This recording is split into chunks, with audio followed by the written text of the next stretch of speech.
राधे राधे दोस्तों, हरे कृष्णा। आने वाली है जया एकादशी, जिसे भीष्म एकादशी भी कहा जाता है। ये किस दिन रहेगी, इसका पारण का समय क्या रहेगा, व्रत के नियम क्या हैं, क्या विधि विधान है, किस तरह से पूजा करें, जितने भी है ना इस व्रत को लेकर के जितने भी रिचुअल्स हैं, रीति रिवाज हैं, नियम कायदे हैं, वो सभी आज के वीडियो में मैं आप लोगों के साथ में बताने वाली हूँ। तो चलिए वीडियो को स्टार्ट कर लेते हैं। तो सबसे पहले जान लेते हैं कि जया एकादशी, हम कोई भी व्रत रखते हैं तो इस व्रत को हम आखिर रखें क्यों।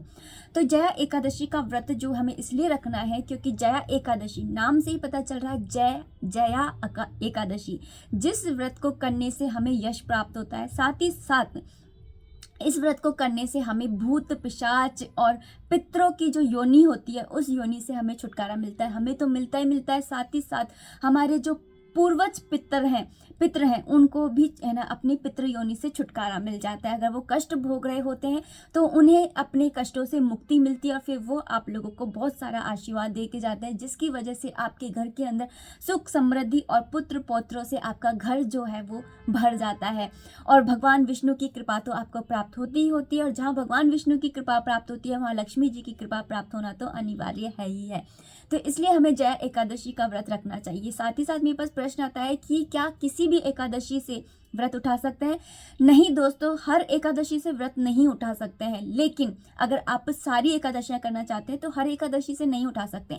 लेकिन आप इंडिविजुअल यानी कि किसी एक एकादशी का व्रत करना चाहते हैं, जैसे कि आप पुत्रदा एकादशी करना चाहते हैं या जया एकादशी करना चाहते हैं या निर्जला एकादशी करना चाहते हैं, तो आप इन एकादशियों को, अगर साल में एक एकादशी का व्रत करना वाले हो तो आप फिर वो एकादशी कर सकते हो। बाकी अगर आप हमेशा के लिए पूरी 12 मास की एकादशी करना चाहते हो तो फिर आप ऐसे नहीं उठा सकते हो। जो बड़ी एकादशियां होती हैं उन्हीं एकादशियों से आप है ना व्रत को उठा सकते होते हो।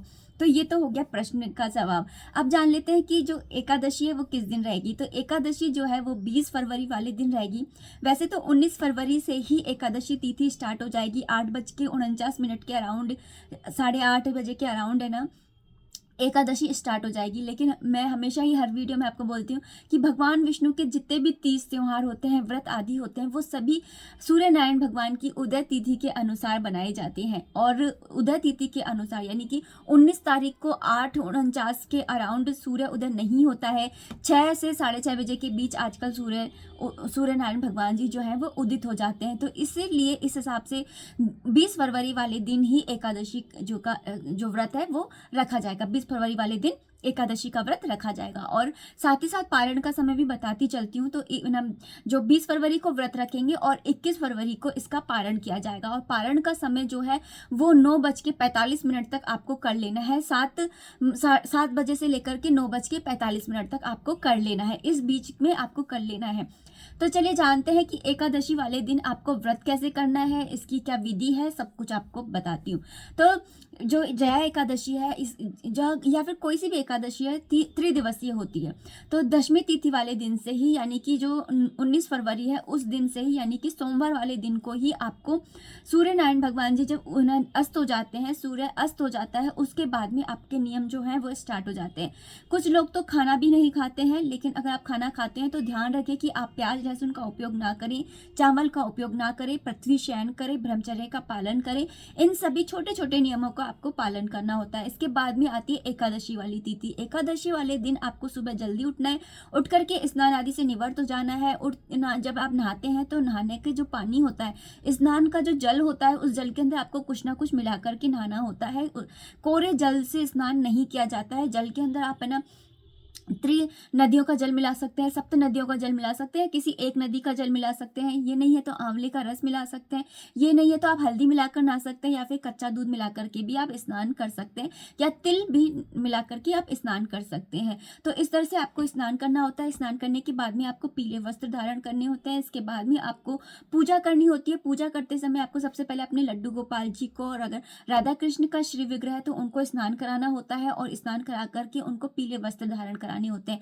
आप इस दिन पंचामृत से उनको स्नान करा सकते हैं। अगर आप पंचामृत से स्नान नहीं करा रहे तो आपने खुद जैसे स्नान करा है ऐसे ही आप उनको भी स्नान करा सकते हैं। स्नान कराने के बाद में आपको उनको पीले वस्त्र धारण कराने हैं। फिर उसके बाद में आपको उनके आगे एक दिया प्रज्वलित करना है और एक जल का लोटा रखना है, और आपको हाथ में लेने हैं थोड़े से तिल, थोड़ा सा जल, थोड़े से फूल, थोड़ा एक सिक्का और एक सुपारी, ये सारी चीज़ें लेकर के आपको संकल्प लेना होता है। अगर इनमें से कोई भी चीज़ नहीं है, माना सुपारी नहीं है, तो सुपारी को हटा दीजिए, बाकी सारी चीज़ें रख लीजिए। अगर सुपारी के साथ साथ सिक्का नहीं है तो सुपारी और सिक्का हटा लीजिए। कहने का मतलब है कि जल, खाली जल से भी आप है ना संकल्प ले सकते हैं, आप है ना तिल और जल से भी संकल्प ले सकते हैं। तो संकल्प लेते समय आपको भगवान के सामने इस तरह से हाथ रखना है और हाथ रख करके 3 बार बोलना है श्री विष्णु श्री विष्णु श्री विष्णु। फिर आपको अपना नाम बोलना है, अपने पति का नाम बोलना है, अगर आपकी शादी नहीं हुई है तो आपको अपने पिता का नाम बोलना है, अपना गोत्र बोलना है, किस स्थान से ये व्रत कर रहे हैं वो स्थान का नाम बोलना है, और उसके बाद में आप ये व्रत किस तरीके से करेंगे ये बोलना है। साथ ही साथ अगर किसी मनोकामना को लेकर के ये व्रत रख रहे हैं तो वो मनोकामना आपको बोलनी होती है।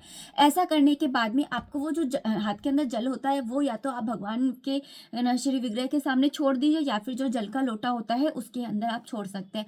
और वो जो जल होता है लोटे का वो आपको सूर्यनारायण भगवान जी को अर्पित करके आना होता है। उसके बाद में आपको कथा पढ़नी होती है। एकादशी के व्रत में कथा पढ़ना बहुत बहुत बहुत ज़्यादा जरूरी होता है। कथा जरूर पढ़ें, और व्रत जिस तरीके से करा है वो व्रत का पालन आपको अवश्य करना चाहिए। उसके बाद में आप एकादशी वाले दिन आपको इन चीज़ों का ध्यान रखना चाहिए। एक तो ये, आप इस दिन अखंड ज्योत जला सकते हैं। इस दिन आपको दोपहर में नहीं सोना है, रात में भी आपको जागरण करना है। कम से कम 1 पहर तो आप जागरण करिए ही करिए। रात के 10 बजे तक या फिर रात के 12 बजे तक आप जागरण अवश्य करिए, और सारे दिन भगवान के नाम का जाप करते रहिए। अगर आपको आपके गुरु ने कोई मंत्र दिया है तो उस मंत्र का जाप कर सकते हैं। अगर मंत्र नहीं दिया है तो आप अपने मन से ही ओम नमो भगवते वासुदेवाय नमः या फिर महामंत्र जो है हरे कृष्ण महामंत्र वो आप जाप कर सकते हैं।